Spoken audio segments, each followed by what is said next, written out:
crossing the border is just the beginning of a journey that could be very long and confusing. You'll see slip-on shoes. We take their shoelaces away from them. It's a suicide risk. We do give them snacks and food, microwavable burritos, chocolate chip Quaker Chewy bars, and even grandma's cookies. When you see ICE arresting people, you should understand that they're probably going to immigration detention. Thousands of people are being held for prolonged periods of time. They're not there because they've committed a crime. They're there because the government is civilly detaining them in order to pursue their deportations. Many people don't know, but one of these detention centers is located right in our backyard. The Aurora Detention Center is located right outside of Denver in Aurora, Colorado. This detention center can house up to 1,500 detainees, many of whom have committed only the civil offense of being undocumented. They're classified by colors of the clothes that they wear. Nonviolent detainees in orange and purely immigration detainees in blue are kept separate, he says, from violent offenders. Women are housed dormitory style, men 4 to a room. Fabricatory showed us a kiosk for ordering snacks, law library with free access to legal websites, and iPads, 1 per 8 detainees in each pod. Despite assertions from ICE that the facility is up to standards, reports have complained about the medical resources and living conditions within the detention center. In addition, the required rec area is simply a room with a fenced ceiling and not a truly outdoor space.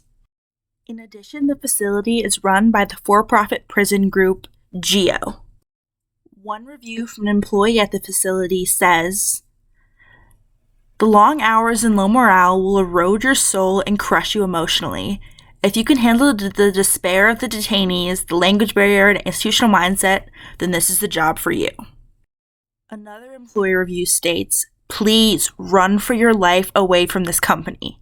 I cannot stress it enough or say enough bad things about them. Just run, run, run, run, run." Private prison company, the GEO Group, which houses more than a quarter of the country's immigration detainees.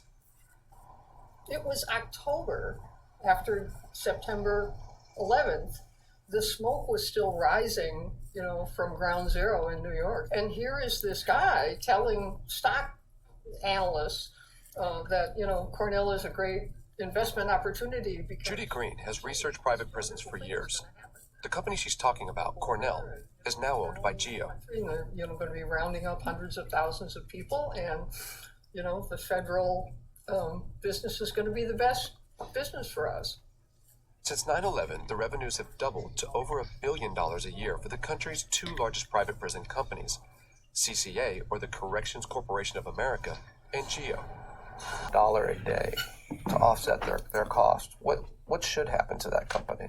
So we go after the employers. We try and bring criminal cases wherever the facts allow that.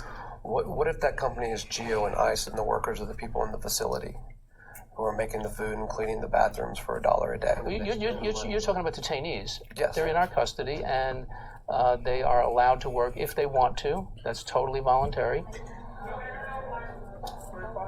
ICE wouldn't tell us how much money private prison operators might be saving by using detainee labor. One woman named Grizel, who is housed at the center here in Colorado, recalls spending 6 hours a day passing out trays before meals, scrubbing toilets, and scoring showers. Others recall being coerced to mop floors, clean windows, wipe down mattresses, and clean up dining areas under the threat of solitary confinement. 2 class action lawsuits were filed against GEO involving over 62,000 released detainees, alleging that by paying them only $1 a day and forcing them to do labor, GEO has violated the Trafficking Victims Protection Act. Despite this and other efforts, for-profit prisons continue to operate around the country with little oversight, including the one in Aurora, Colorado, just a few miles from downtown Denver.